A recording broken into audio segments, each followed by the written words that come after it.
Hello everyone and welcome to a day in the life of a game designer. So throughout this video, first off, what I'd like to say is throughout this video you're going to see a lot of messy desk, a lot of messy office.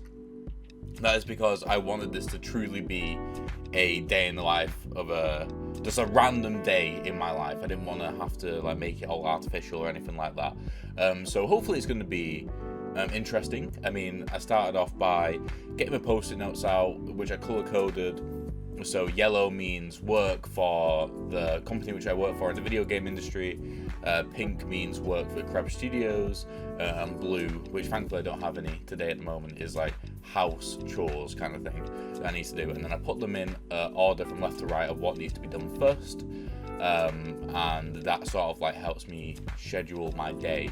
But yeah, so first off, I'm doing a bunch of Crabtree Studios stuff. So I'm replying to emails, and then I'm going into Tabletop Simulator and I'm changing some of the cards because I went away for the weekend. I went to Stonehenge and I went to Bath to see the Roman baths. And whilst I was there, my brain just was allowed to just not think about work, and then naturally it did. And I thought of one cool thing, which was to add optional shielding for some of the cards in Fatal Knockout to the top of the card, where things like optional rotating is, because that's just something which I didn't really think about, but would really allow me to control how often those sort of negative feelings happen, where you're I'm about to get hit and I can't really do anything about it. That just gives you one extra option to be like, oh, maybe I can. So yeah, what I've done is I spent the morning after I played to emails just changing some of the cards to some of the low initiative cards in the decks to have the optional shields on. And so if I just go here into Tabletop Simulator, I can show you the process of changing the decks. So as you can see with these decks here, currently the low initiative ones don't have any on. But yeah, this is what I mean by having the optional rotate. So for example, on these cards in Fatal Knockout, you can choose to rotate instead of doing anything else on the card. So it is a sacrifice. There is a sacrifice to the optional play. But it's something which that sacrifice really allows you to feel even better when doing it, because it's kind of this is like a last ditch effort to be able to do what I want to do kind of thing. So one of the cool things about changing decks in Tabletop Simulator now is that it remembers your width and height for your decks. So the width and height is kind of like when you upload a deck on Tabletop Simulator, it comes in a big grid. And for example, the grid that I use for these decks is 7x3 because there's decks of 14 cards. And I could have it 7x2, but Tabletop Simulator is weird when you have cards exactly that fill out the grid exactly. It actually misses the last square on the grid and creates an entirely new grid just for one card. So it's better to have more space on the grid than what you actually need. So it remembers what grid size the deck is, and it also remembers how many number of cards there are in the deck. So what you can do is you can just go in pre-existing decks on Tabletop Simulator, customize it, and just re-import a new deck. And so that'll just load in. It'll take a second. And here we are now. We should be able to find some cards. They're not shuffled, so it might take a second. Just to get to the bottom. Yeah, some cards which now have optional shields on. So these are cards where you can choose to, for example, with this card here, you can choose to either rotate or shield as your optional action, which will mean you can't use the rest of the card. With this one, it's just shield. With this one, it's shield. And mix up isn't an optional action. That is just a status effect on the card. But yeah, so if you use Tabletop Simulator at all, that's a good tip. It's just as long as you keep your grid sizes the same through decks, then it should be completely fine for you to just go into decks which you already have in Tabletop Simulator and change them.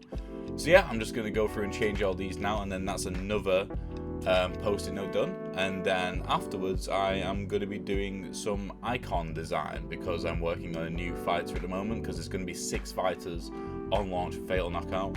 I currently have 5 designs. There's 4 completely done here, 1 over here which is being worked on.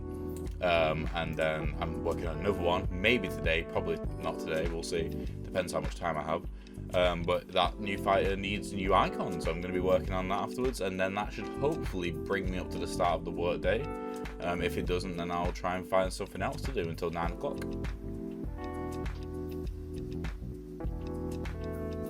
Okie dokie, I actually surprised myself here. I managed to be able to do all 3 tasks which I needed to do for the entire day before work even starts. So I just finished all these 3. So literally now that's my pile of post-it notes here. I actually have no idea what I'm going to be doing now for the rest of the day, apart from playtesting Fatal Knockout at some point. I was planning on doing it for my lunch, so we'll see. But yeah, I've got literally half an hour before work and done all my tasks, so I'm just going to wait for the morning stand-up now and hopefully get some more tasks to do for today. But yeah. Morning. So on Friday, honestly I can't remember much of what I did. I know we were going to test the build, and then afterwards I finished off my showcase tile apart from documentation, which I did this morning. On top of that, this morning I also did I addressed the feedback which Mitchell gave me on my other 2 tiles, and so now all my tiles which I had to do for the sprint are now in for review, which leaves me today with not knowing exactly what to do because I don't have any tasks, but I'm sure that'll be figured out slightly later on. So yeah, that's me, and I'll pass to Daniel. Right, so what I'm doing now is I'm going into VR and I'm testing the build before one of our meetings, which is called State of the Game, which is basically a meeting just about giving feedback about the game to other people from other disciplines, that sort of thing. So I'll be playing the game now, doing that. It's just gone 11, so I've got about half an hour before the meeting to be able to do that. But yeah, very exciting. It's always great to play some games.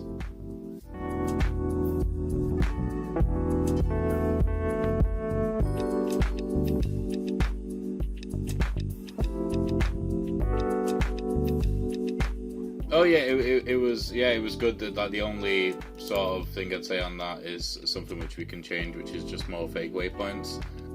Would be good. I do like that you can see the hologram through things, because I was having some trouble. I didn't realise that, and I was having some trouble with one of my tiles because there's so many props in the way that it's very difficult to use fake waypoints when I didn't know that the hologram could be seen through things, because you want the player to be able to see the hologram where the teleport to next, so that's very good as well.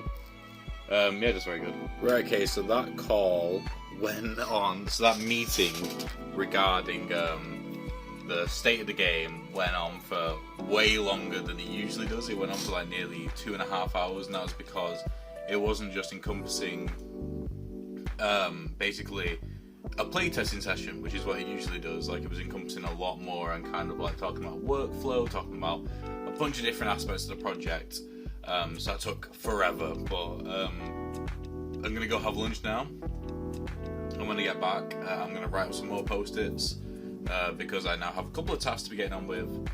And yeah, it's very exciting, very good. We're already halfway through the workday, which is crazy. Still got the playtesting post-it available there to do. I don't think we'll be able to get it done today, just because quite a few people are just unavailable.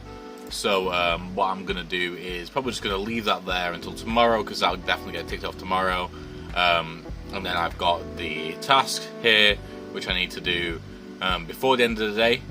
I've just come back from lunch now, so it's just about 2:30. So I'll get on with that, and that should hopefully finish off the end of my day. But yeah, we'll see. Right, okay, so just finished this off. It is currently 20 to 5, and it's gotten really warm, if you can't tell by the sunlight, in this office. So I'm glad that the workday is almost over. For the last 20 minutes I've been sent some documentation to look over regarding the certain mechanics in the game. So I'm going to look over those, give my thoughts and feedback back to one of the other members of the team, and then I'm going to call it a day at 5. So today I got a lot of Crab Studios stuff done related to Fatal Knockout and other stuff as well. A lot of those emails which I did like right at the beginning of the day, like those are like sort of the most important work I did to do with Crab Studios. during my lunch, I actually managed to be able to implement the designed character which I made just whilst I was waiting for work to start this morning. So hopefully gonna tick off that playtesting sticky note tomorrow with that as well, which will be super cool. But other than that, that's pretty much it. That's like a day in the life. So lots of work, which I usually get done in the morning, and then like the vast majority of the day is taken up by meetings a lot of the time. For example, like today, it was about a 3-hour long meeting almost out of the 7 hours that I do with work, and then the rest of the time it was just sort of going through my tasks, as well as doing some other stuff as well. But yeah, that's a day in the life of a game designer in industry, specifically working on a VR game, which hopefully you guys found interesting. If you want another day in the life at some point, I'll just pick a random day and do it. If you want any other videos, whether it's about getting into industry, what industry is like, or just like if you like the Fatal Knockout devlogs, then you can check those out as well as a playlist on the channel. There's going to be more coming from that game because I've now got a date for launch on Kickstarter in my head, and that's like sooner than I thought it was going to be, so there's going to be a lot of videos about that. But yeah, anyway, thank you guys for watching, hopefully you enjoyed, and I shall see you in the next one. Goodbye.